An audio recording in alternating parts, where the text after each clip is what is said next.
হুজুররা সারা বছর ধরে বিরোধিতা করেছে যে এটা মানব সমাজকে অস্থির করে তুলবে, এটা করা যাবে না। হুজুররা যখন বলছে তখন আপনারা নাক ছিটকেছেন, আরে হুজুর তার কাজ কাম না খায় দেয়, সারাদিন শুধুমাত্র এই সমস্ত বকবক করে।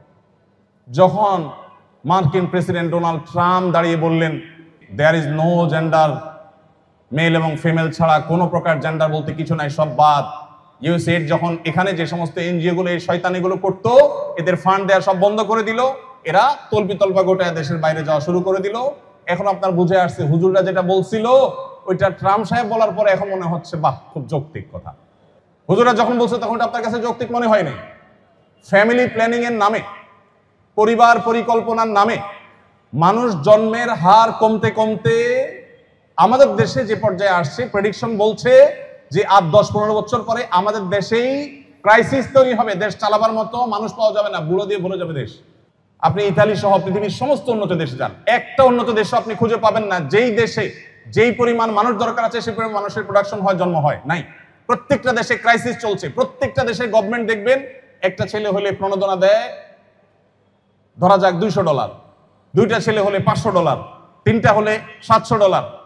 সন্তান যত জন্ম দিবেন তত পুরস্কার দিবেন। অথচ এই লোকগুলাই একসময় বলছিল ছেলে হোক আর মেয়ে হোক, কয়টা হলে যথেষ্ট?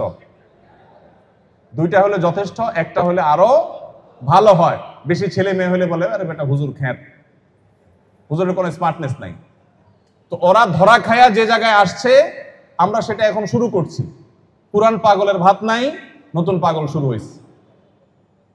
ওরা ট্রান্সজেন্ডার মতবাদকে এখন কবর দিচ্ছে। পশ্চিমের অভিভাবকরা রাস্তা রাস্তা বের হচ্ছে সমকামিতা বৈধতা দিয়ে তাদের সমাজকে ধ্বংস করা হয়েছে।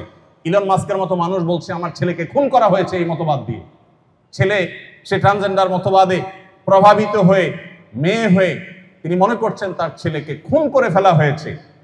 তিনি আজকে এফেক্টেড হয়ে আজকে তার সমস্ত সম্পদ সমস্ত শক্তি দিয়ে ডোনাল্ড ট্রাম্পের নির্বাচনে তাকে জয়ী করে আজকে তার সেই মিশনকে তিনি নিয়ে সামনে অগ্রসর হচ্ছেন। আমাদের অভিভাবকরা ধ্বংস হওয়ার আগে আমাদের জন্য সম্বিত ফিরে আসে, আমরা যেন পশ্চিমের সবকিছুকে গোগ্রাসে না গিলি। ওদের অনেক ভালো জিনিস আছে, সেগুলোকে অবশ্যই আমরা গ্রহণ করব, কিন্তু সবকিছু নয়। আমাদের নিজস্ব অনেক ভালো দিক আছে। মুসলিম আইডেন্টিটি নিয়ে আপনাকে প্রাউড করা উচিত। ওরা প্রাউড করে। আপনার ধর্মীয় প্রতিষ্ঠান কোনো কিছু করতে গেলে আপনার কাছে হুজুর হুজুর ভাব লাগে, আপনার কাছে জাত যা যায় ভাব হয়। ওদের অক্সফোর্ড পরিচালিত হয় চার্চ থেকে। ওদের ধর্মচর্চার ব্যাপারে, ওদের নিজের ধর্মকে ধারণ করার ব্যাপারে তাদের মধ্যে কোনো হেজিটেশন নাই, কিন্তু আপনার মধ্যে হেজিটেশন আছে মুসলমানের মধ্যে। এই জায়গাতে আমাদের বড় ধরনের পরিবর্তন আসা দরকার।